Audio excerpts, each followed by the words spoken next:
হাতি ঘোড়া গেল তল আর মশা বলে কত জল।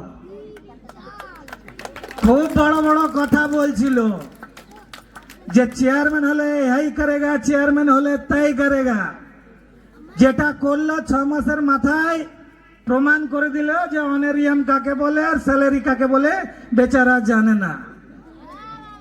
এই জন্যই বলছি, আমার তো খুব খারাপ লাগে। আমাকে আপনাদের রামপুর থেকে একজন ফোন করলো, কেন জানেন? ওদের একটা খেলার মাঠের নামে ডিসপুট ছিল, ওই চেয়ারম্যানের সঙ্গে ডিসপুট ছিল। আমি ঢুকলাম, চেয়ারম্যানকে গালাগালি করলাম আর চ্যালেঞ্জও ঢুকে গেছিলাম যে দম আছে তো মাঠের 1 ইঞ্চি নিয়ে দেখান সুমন্ত বাউরি এখনো বেঁচে আছে। নিতে পেরেছে? হ্যাঁ, এখনো 1 ইঞ্চি নিতে পারেনি। এই বদমাইশ লোকটা শুনলাম কিছুদিন আগে সেই বদমাইশটাকে ডেকেছে, মানুষকে ভুল ভাল বুঝিয়ে বসিয়েছে। বসে পড়ে তাদের পায়ের নিচে কিভাবে এরা যায় তার চেষ্টাটা করেছে 2-4টে কম্বল তিরপল নিয়ে। ভুল বলছি? হ্যাঁ, আবার গ্রামে প্রচার করেছে সুমন্তর মায়ের শরীর খারাপ বলে আসেনি, সুমন্ত আমাকে পাঠিয়েছে। তার ছবিগুলো সব পাঠাচ্ছে, দিয়ে বলছে সুমন্তকে যা বলবো তাই করবে। আরে তোর বাপ দাদারা যারা নবান্নে বসে আছে সুমন্তকে হাত করতে পারেনি, আর তুই 2 দিন তোকে আমি যে পরে 2টো সল উড়িয়ে দিলাম, সুমন্ত তোর আন্ডারে আছে?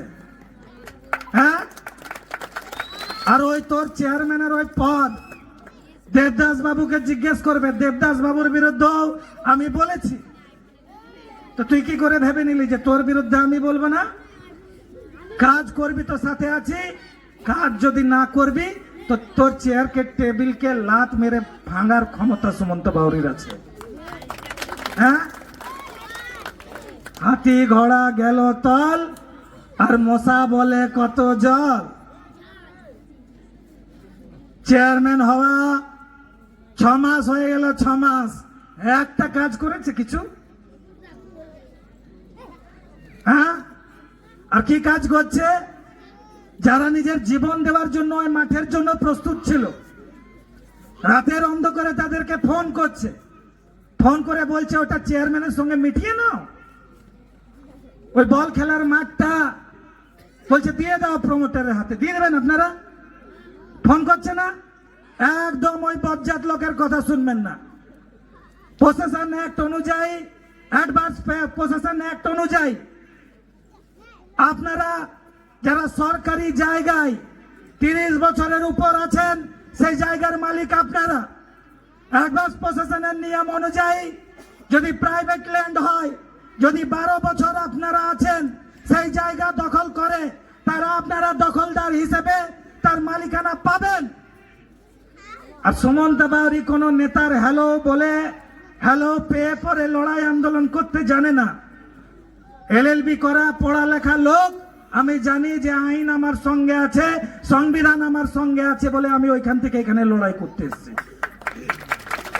আমি ওদেরকে বলিনি যে তোমাদের জন্য লড়াই করতে যাব, বলো তোমার ফরে কে আছে, তোমার এগেইনস্টে কে আছে। আমি বলিনি। আমি জানি যে আমি বাউরিদের জন্য লড়াই করতে এসেছি, যদি মরি বাউরিদের জন্য মরবো, এটা আমার জন্য গর্বের বিষয় হবে।